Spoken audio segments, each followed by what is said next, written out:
Hello, and welcome to Getting It Done, a podcast about music, education, and life lessons. I'm your host, Tim Rausenberger. Today is Thursday, May 2nd, 2019.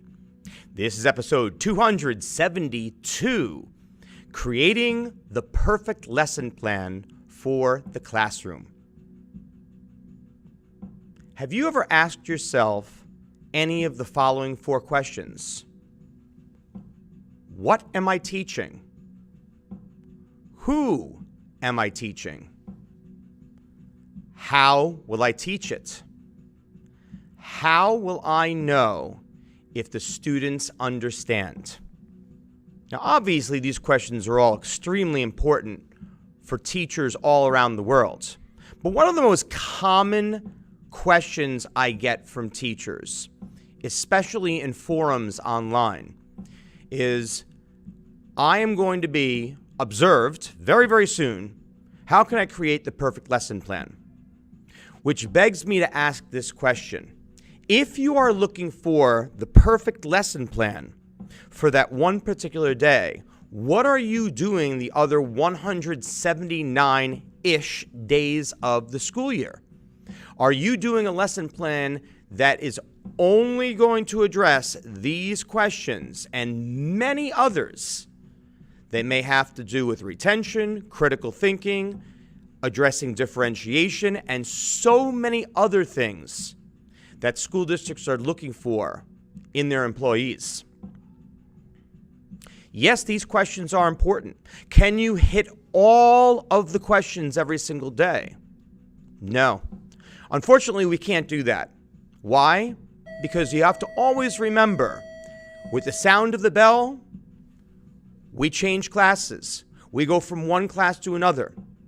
And students actually change their mindset going in between classes. They may be more excited about a certain class. They may be less excited about a certain class. They may not be having the best possible day. The perfect lesson plan that you had in mind, you might have to, as they say in football, call an audible, which means the plan that you originally had for the class, you may have to completely abort and find something else, which may be relevant and may be practical.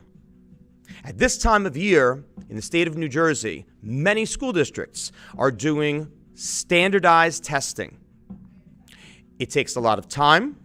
It takes a lot of energy. It is very, very tiring on all involved.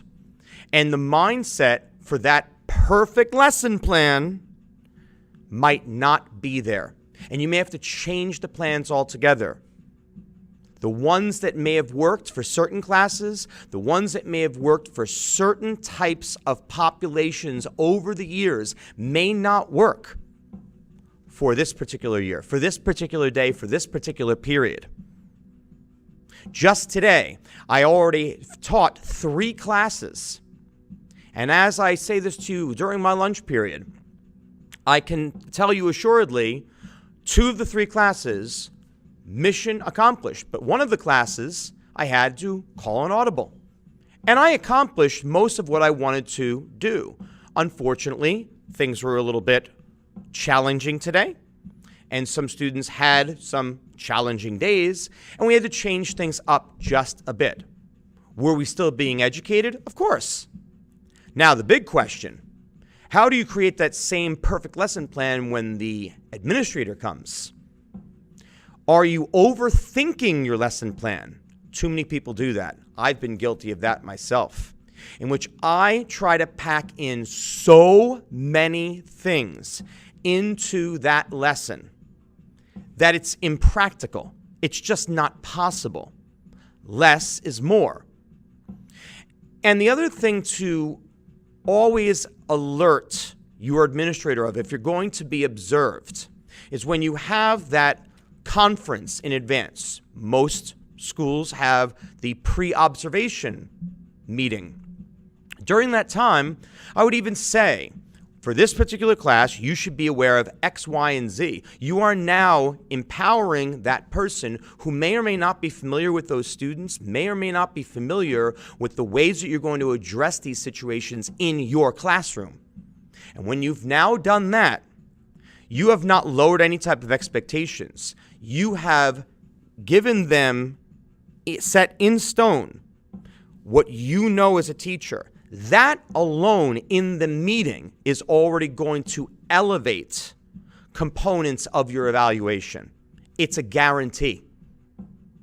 So I will specifically cite students that may have special situations, special accommodations that need to be done in the classroom, ones that do or do not have paperwork, because there are many students who may need those special needs situations, and they don't have anything that's written down that we have to follow by law. We do it because they're human beings. They have feelings, and they have different types of situations that occur each day. So what am I teaching? You're going to be teaching something that's going to be relevant, something that's going to have something to do with what your original plan was for the day, or at least something relating to recent lesson plans, or perhaps something to look forward to the future. Who am I teaching? Know your class population. Always cite it for your perfect lesson plan, and especially for an observation. How will I teach it? That's the big question. It all comes down to creativity, and you may need to tap into the brains and the resources of others to come up with your answers. And how will I know if the students understand? Pretty easy. Ask questions as the class is going along. Make sure that you're not just talking to them. That's the worst type of teaching you can do. You need to ask questions. You need to make sure they're retaining the material.